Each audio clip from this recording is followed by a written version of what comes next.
451 AD, the dogma that Jesus Christ was truly human and truly divine was proclaimed by the Council of Chalcedon. The readings from today and last week's gospel are evidence that that dogma was correct. Last week, if you remember from Mark, we heard the story where Satan was tempting Jesus.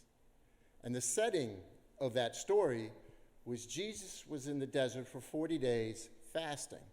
And towards the end of that, Satan shows up, knowing that Jesus is human, and offers Jesus those things that humans would want if they found themselves in that state. That was food, safety, and power. And all Jesus had to do was bow down in front of Satan and worship. Jesus, of course, said no. As soon as that happened, Satan went away, and the angels of God came and tended to Jesus, to his human needs. So Jesus was like us in that he needed food and other things that we need. So we see the humanity of Jesus in last week's gospel. In this week's gospel, we see the divinity of Jesus. We see the glory of God breaking forth from Jesus' human form. We see what we're going to see on Easter. We see for a glimpse the glorified Christ. So, we see last week humanity, we see this week divinity. These two stories from Mark run the gamut of the Lenten season and the Easter season. And what I mean by that is that we start Lent off seeing Jesus as a human being tempted for the human things that we need. As Lent starts to move on, as we get closer to Easter, it is revealed to us that Jesus is really God. We see a transformation. Now, God is not transformed. Jesus was always human and always God, but we see a transformation. That's what Lent is about, transformation. Lent provides for us a great opportunity to be transformed. That's what I want to talk about in the next couple minutes here.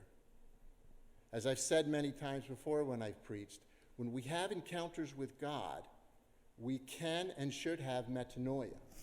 Metanoia is that change in our hearts and in our spirits that moves us away from these things of the earth to the things of God.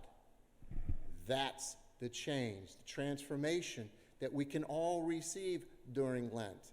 Lent's the perfect time for it because we are asked during Lent to pray, to give alms, and fast.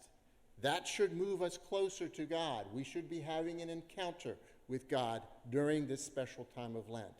Lent is God's invitation to each and every one of us to be changed and transformed by configuring ourselves to Jesus, the one who calls each and every one of us. Lent is the time for us to move away from the ordinary and to gain a better perspective of God and God's love, a love that is true and eternal. More importantly, Lent is the time for us to heed the words that we heard God say in today's gospel. God told the disciples that were with Jesus about Jesus, "This is my beloved Son. Listen to him." That is what can transform us. Listen to Jesus Christ. That's what we need to discern from today until we get to Easter and for the rest of our lives. What does it mean to listen to Jesus? To listen to Jesus is easy. His message is simple. Love. A love that is divine, eternal, and true. That's his message. That's what Jesus wants us to know. And what we need to do is decide, what does that mean in our lives? How will that transform us? And we see in our first reading today a great example of transformative love. And you may be saying to yourself, what? All I heard was God told poor Abraham to take his son to a mountain and kill him. But if we look at that closer, we can see the love of God and the transformative love that he has for Abraham and for all of us in that story that most of us find strange. And to do that, we have to gain a little context as to what was going on at the time of Abraham. At the time of Abraham, there were many false gods and many false teachings and many false religions. And many of those religions, unfortunately, practiced human sacrifice.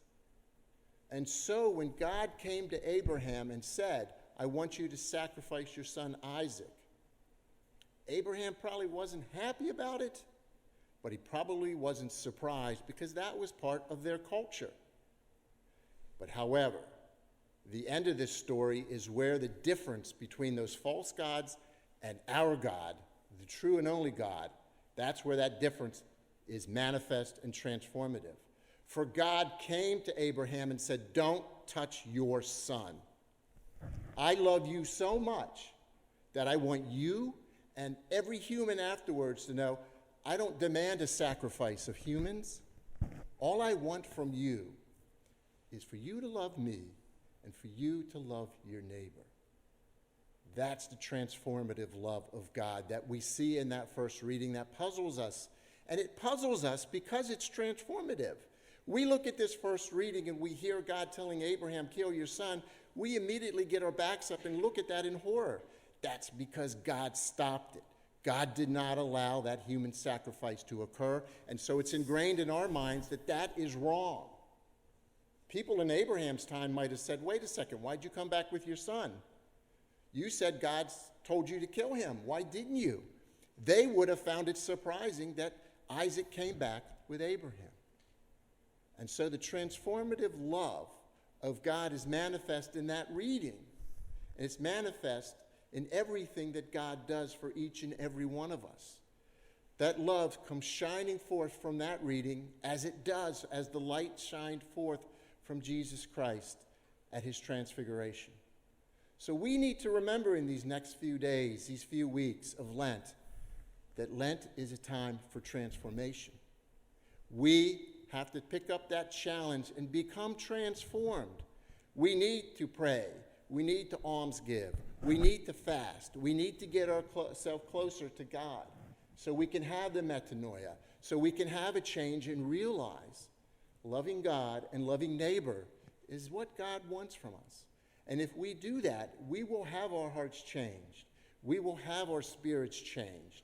And we will be closer to God. And isn't that all what we really want? Is to get ourselves on this earth as close to God as possible? And if we do that, if we can accept this challenge and do that, we'll wake up Easter morning and every day for the rest of our lives, finding ourselves closer and closer and closer to God until we finally are face to face with God at the time of our judgment. Transformation is what Lent is about. That's what God wants us to do. And so we need to go out into this world, accept that challenge, and become transformed. That's what we have to work at, and that's what Jesus wants us to do in this Lenten season. And so with that, I wish you all a very happy, transformative, and happy Lent.